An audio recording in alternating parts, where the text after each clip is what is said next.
Hey there folks, I'm Dan Brown from Sort of Interesting, and before we have a closer look at the telescope, I would just like to apologise for any background noise, as I am currently on a boat. It's a very windy day and, well, there's a field full of sheep just over the way.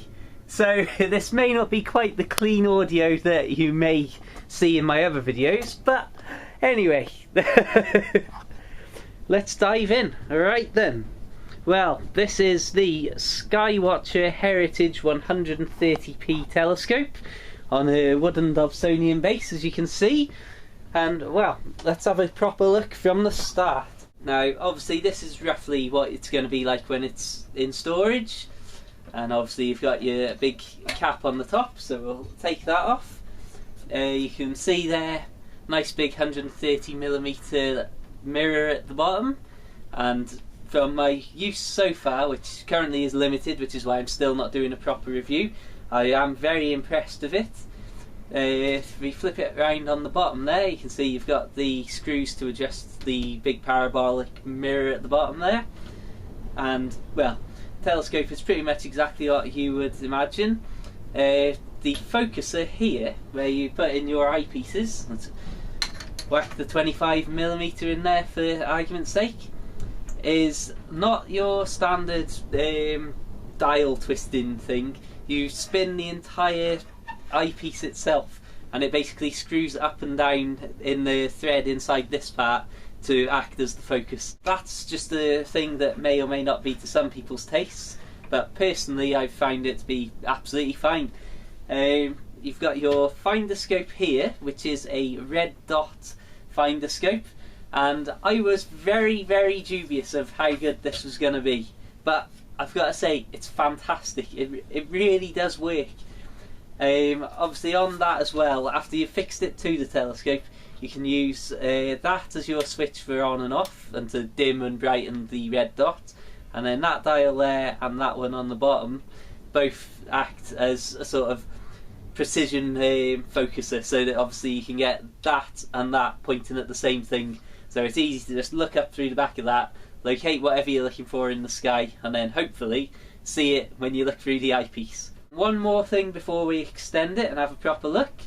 This part here is used to unscrew so that you can move the telescope up and down on the Dobsonian base. So obviously you can make it balance out a lot better than if it was locked in one place, and say if you want to start pointing it at an extreme angle downwards or something like that, it's not going to topple over. So that's a nice little feature. But I suppose really, if we check that those are unscrewed, what we're all here to see is a proper telescope fully extended. Now, I've seen some people say that they think it's a little bit insecure and a little bit wobbly, but I've got to say, once it's extended and these two bolts are tightened, it's pretty damn solid.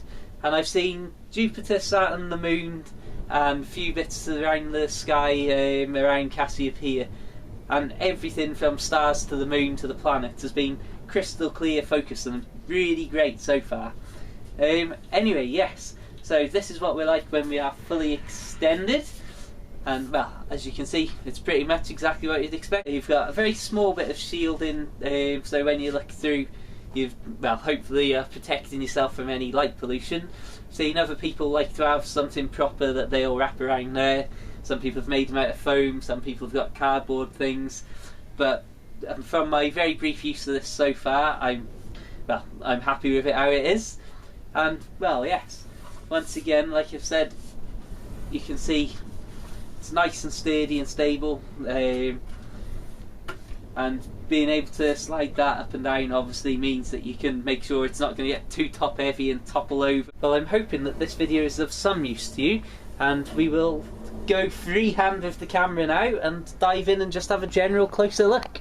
So you've got your red dot finder scope there, obviously the eyepiece in the focuser there, secondary mirror, big old primary mirror down there, and then these are the nuts that clip it in place. Once again, just a closer look at the general Dobsonian stand. Then the lever for tightening or untightening the slider on the side, Yes. And of course, you've got your handy carry handle there. Yeah, so that's a closer look at the Skywatcher Heritage 130p. I've got to say, I'm a big fan of it already, and I'm hoping to fetch you some excellent little bits of through the eyepiece astronomy very soon. Till the next time, make sure you subscribe to my YouTube channel, check out my other videos, and make sure you like the Facebook page. Farewell.